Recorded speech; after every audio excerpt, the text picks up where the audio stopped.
ભરૂચ શહેરમાં ઐતિહાસિક અને ધાર્મિક રીતે સંવેદનશીલ ગણાતી જામા મસ્જિદને લઈને ફરી એકવાર વિવાદ ગરમાયો છે।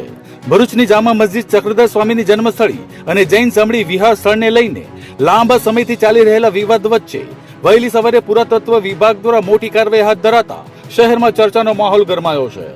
સાધુ સંતો અને હિન્દુ સંગઠનો દ્વારા લાંબા સમયથી સહી ઝુંબેશ, આવેદનપત્ર અને વિરોધ કાર્યક્રમો યોજી જામા મસ્જિદ મુદ્દે પોતાનો વિરોધ નોંધાવવામાં આવી રહ્યો હતો।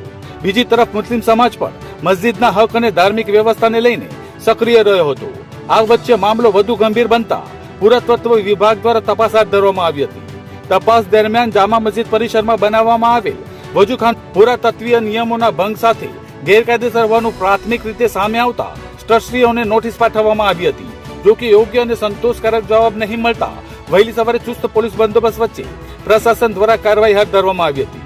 વહેલી સવારે પુરાતત્વ વિભાગે જામા મસ્જિદના બીજા ગેટ પર તાળા મારી પ્રવેશ નિયંત્રિત કર્યો હતો। ત્યારબાદ ટ્રસ્ટીઓની હાજરીમાં વજૂ કરવાનું સ્થાન તોડી પાડવાની કાર્યવાહી હાથ ધરવામાં આવી હતી। સમગ્ર કાર્યવાહી દરમિયાન કાયદો અને વ્યવસ્થા જળવાઈ રહે તે માટે પોલીસનો ભારે બંદોબસ્ત ગોઠવી દેવામાં આવ્યો હતો। આ ઘટનાને લઈને શહેરમાં વિવિધ ચર્ચાઓએ જોર પકડ્યું છે। ત્યારે હવે આગળ પ્રશાસન, પુરાતત્વ વિભાગ અને બંને સમાજનું વલણ શું રહેશે તેની પર સૌની નજર મંડાઈ છે। જય શ્રી રામ। ઐતિહાસિક જૈન મંદિર શ્રી ચક્રધર સ્વામી રાષ્ટ્રીય ધરોહર સંરક્ષણ સમિતિના માધ્યમથી છેલ્લા 2-2.5 વર્ષથી આ વિષય પર જે સમાજ જાગરણથી માંડી અને સિદ્ધાંતિક એટલે નિયમ અનુસાર એનું સંચાલન, સંરક્ષણ થાય એ ઉદ્દેશથી ઘણો બધો પ્રયત્ન થતો આવ્યો હતો।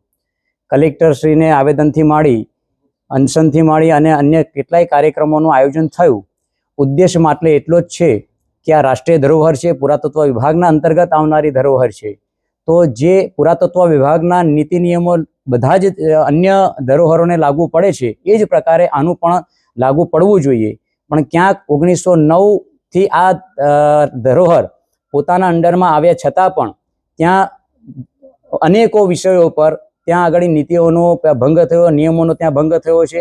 પુરાતત્વ વિભાગના કર્મચારીઓની હાજરી હોવા છતાં પણ એનું કન્ટિન્યુટી ચાલુ રહી।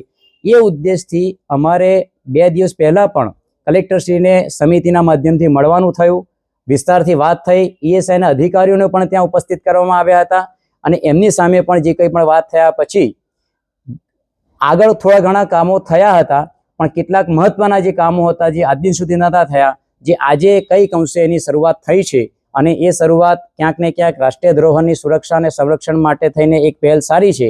પણ હજુ પણ કેટલીક એવી બાબતો છે, 100 મીટરની અંદરમાં આવનારા જેટલા પ્રોટેક્ટેડ સ્થાનોના જે મકાનો છે તે એ પણ ક્યાંક ને ક્યાંક ખોટી રીતે નિર્માણ થયેલા છે, પ્રોટેક્ટેડ મોન્યુમેન્ટને નુકસાન કરનારી સ્થિતિમાં છે। તો એના માટે પણ આગામી સ્થિતિ થશે એવી અપેક્ષા છે। પણ ફરી એકવાર ઉદ્દેશ્ય માત્ર ને માત્ર રાષ્ટ્રીય ધરોહરનું સંરક્ષણ છે અને એ ઉદ્દેશની અંદર જે મૂળ આ ધરોહર જૈન મંદિર, ચક્રધર સ્વામીનું જન્મસ્થળી, એ ઉદ્દેશને ક્યાંક ને ક્યાંક કેન્દ્રમાં રાખીને છે। સમાજ સમાજ મૂળ ઉદ્દેશને સમજે, જાણે અને નીતિઓનું પાલન કરાવવા માટે થઈને સમગ્ર સમાજ કાર્યક્રમોને સંમતિ આપે અથવા તો એમાં જોડાય, એ જ વસ્તુ ભારત માતા કી છે। 15 જૂનના રોજ શું કાર્યક્રમ હશે?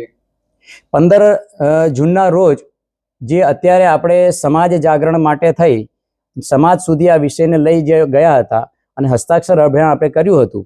આ હસ્તાક્ષર અભિયાન અંતર્ગત જે કંઈ પણ હસ્તાક્ષરો ભરૂચ જિલ્લાની અંદર, ભરૂચમાં અને મહારાષ્ટ્રમાં આ 2 જગ્યા પર આ અભિયાન ચાલ્યું હતું। આ તમામ હસ્તાક્ષરો જે એકત્ર થયા છે એનું અર્પણનો એક કાર્યક્રમ છે, એક આવેદનના રૂપમાં આ કાર્યક્રમ રહેવાનો છે। 4 થી 5 હજાર લોકોનું આ સ્થાન પર આવવાનું છે અને એનું કાર્યક્રમ થવાનો છે।